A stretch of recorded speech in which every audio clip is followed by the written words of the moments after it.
आज के वीडियो में अल्सर रोग के बारे में समझाएंगे, जिसके अंतर्गत अल्सर रोग क्या होता है या कितने प्रकार का होता है, अल्सर के लक्षण कौन कौन से होते हैं, इसके शुरुआती लक्षण भी बताएंगे, अल्सर के कारण कौन कौन से होते हैं, यानी अल्सर क्यों हो जाता है, अल्सर से बचाव कैसे करें, यानी इसकी रोकथाम के उपाय क्या हैं और अल्सर का इलाज क्या है। तो चलिए सबसे पहले जानते हैं कि अल्सर रोग क्या होता है।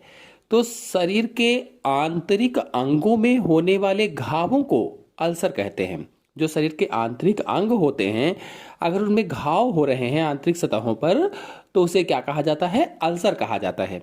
जैसे पेट में होने वाले घाव को पेप्टिक अल्सर या गैस्ट्रिक अल्सर कहा जाता है। जैसे जो हमारा पेट है, पेट की जो आंतरिक भित्ति होती है, आंतरिक सतह होती है, अगर उसमें घाव हो गया है तो उसे पेट का अल्सर कहेंगे या पेप्टिक अल्सर कहेंगे या गैस्ट्रिक अल्सर कहेंगे। इसी प्रकार से छोटी आंत में होने वाले घाव को डियोडेनल अल्सर कहते हैं। ऐसे ही ग्रास नली या गले में भी अल्सर होता है और गले में होने वाले अल्सर को एसोफेजियल अल्सर कहते हैं।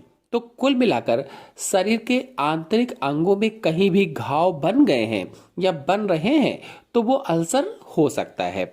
चलिए जानते हैं अल्सर के लक्षण कौन कौन से होते हैं। तो वैसे तो अल्सर किस जगह पर है उसके अनुसार लक्षण अलग अलग होते हैं, लेकिन कुछ सामान्य लक्षणों में जैसे पहला है पेट में दर्द होना, खासकर पेट के ऊपरी हिस्से में दर्द होना। अगर पेप्टिक अल्सर है तो आमतौर पर यह दर्द होता है, फिर रुक जाता है, फिर होता है, फिर रुक जाता है, यानी कि ये दर्द आता जाता रहता है। फिर दूसरा है थोड़ा खाने से पेट भरा हुआ महसूस होना। जैसे आपने थोड़ा खाया, लगा कि हमारा पेट भर गया है, भरा भरा सा महसूस होता है। फिर अगला है पेट में सूजन या जलन होना। पेट में हो सकता है आपके सूजन हो या फिर जलन महसूस हो रही हो। फिर अगला है अल्सर होने पर जी मिचलाना। अगर आपका जी मिचला रहा है तब भी अल्सर हो सकता है, लेकिन ये जरूरी नहीं है कि जी मिचला रहा तो अल्सर ही है। फिर अगला है पीठ में दर्द होना, यानी पीठ में दर्द भी हो सकती है। अगला है अपच होना और पेट भरा होने का एहसास होना, यानी अपच होगी और लगेगा कि हमारा पेट भरा हुआ है। फिर अगला है वजन घटना, जो वजन है वो घटने लगेगा। फिर अगला है मल में खून या मल का रंग गहरा होना, मल में खून आएगा या फिर मल का रंग गहरा हो जाएगा। फिर अगला पेट फूलना, डकार आना और गैस का दर्द, लगेगा कि पेट फूला हुआ है, डकार आएगी और गैस का दर्द होगा। यदि मुंह का अल्सर है तो मुंह में दर्द और जलन होगी, मुंह में सफेद पीले छाले भी पड़ सकते हैं। चलिए जानते हैं कि अल्सर के कारण कौन कौन से होते हैं। तो पहला है एच पाइलोरी नामक जीवाणु संक्रमण आमतौर पर अल्सर का कारण बनता है। जो एच पाइलोरी नामक जीवाणु है, एच पाइलोरी का मतलब है हेलियोकोबैक्टर पाइलोरी, जो जीवाणु होता है इसके संक्रमण से अल्सर बनता है। पेप्टिक अल्सर के कारणों में यही जीवाणु महत्वपूर्ण भूमिका निभाता है। लगभग 80% जो पेट के अल्सर होते हैं वो इसी जीवाणु के कारण होते हैं और 90% गृहिणी संबंधी जो अल्सर होते हैं उनमें भी यही जीवाणु कारण होता है। फिर अगला है एक गतिहीन जीवन शैली, यानी कि जो लोग बैठे रहते हैं, चलते फिरते नहीं हैं, तो गतिहीन जीवन शैली उनकी होती है, जिसके कारण अल्सर विकसित होने की संभावना रहती है। फिर अगला है खराब खाने की आदत से पेट के अल्सर होने की संभावना रहती है। अगर आप खराब तरीके का खाना खा रहे हैं तब भी पेट का अल्सर हो सकता है। पेट में अधिक एसिड बनने के कारण भी अल्सर हो सकता है। मसालेदार भोजन और तैलीय खाद्य पदार्थों का अधिक प्रयोग करने के कारण भी अल्सर हो सकता है। अगर आप बहुत चटपटा खा रहे हैं, तैलीय चीज़ें खा रहे हैं तो अल्सर होने की संभावनाएं रहती हैं।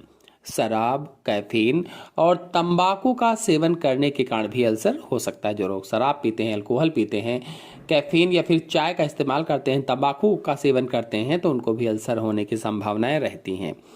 अगला है इब्रोफिन, एस्पिरिन या फिर धूम्रपान जैसी चीज़ों का अत्यधिक उपयोग अल्सर होने की संभावना को बढ़ा देता है। और अंतिम है तनाव के कारण भी अल्सर हो सकता है। अगर आप तनाव रखते हैं, तनाव है आपको, तब भी अल्सर हो सकता है। चलिए जानते हैं अल्सर से बचाव क्या है, इसकी रोकथाम के उपाय क्या हैं। तो पहला है शराब छोड़ देना चाहिए। अगर आप शराब पीते हैं, अल्कोहल पीते हैं तो उसको छोड़ दें। फिर अगला है धूम्रपान छोड़ दें। जो लोग धूम्रपान करते हैं, बीड़ी सिगरेट पीते हैं, वो छोड़ दें। और धूम्रपान करने वाले व्यक्ति के धुएं से भी बचें। जो लोग नहीं पीते खाते हैं ये सब, लेकिन फिर भी उनके आसपास कोई धूम्रपान करता है तो उसके धुएं से बचें। दवाओं को भोजन के साथ लें। अधिक मात्रा में पानी पिएं। नियमित रूप से गुनगुने पानी में नमक डालकर कुल्ला करें। संतुलित भोजन व पोषक तत्वों से भरपूर भोजन खाएं। मसालेदार खाना न खाएं और अधिक वसायुक्त भोजन न करें। शरीर की अंदरूनी बीमारियों को कंट्रोल करके रखें। दर्द निवारक दवाओं का बहुत अधिक सेवन नहीं करना चाहिए। प्रतिदिन शारीरिक काम जरूर करना चाहिए। चाय न पिएं या फिर कैफीन से बचें। अगर इसके इलाज की बात करें तो यदि अल्सर एच पाइलोरी नामक बैक्टीरिया से हुआ है तो एंटीबायोटिक दवाओं का सेवन करना चाहिए। यदि अल्सर सूजन रोधी दवाओं की वजह से हुआ है तो दवाओं की मात्रा कम करनी होगी या फिर कोई दूसरी दर्द निवारक दवा लेनी होगी। पेट में एसिड की मात्रा कम करने के लिए प्रोटॉन पंप अवरोधक दवा दी जा सकती है। अगर अल्सर जटिल है तो एंडोस्कोपी परीक्षा के दौरान घाव में दवा डाली जाती है या फिर इंजेक्शन लगाया जाता है। छिद्र को भरने के लिए टांके भी लगाए जाते हैं।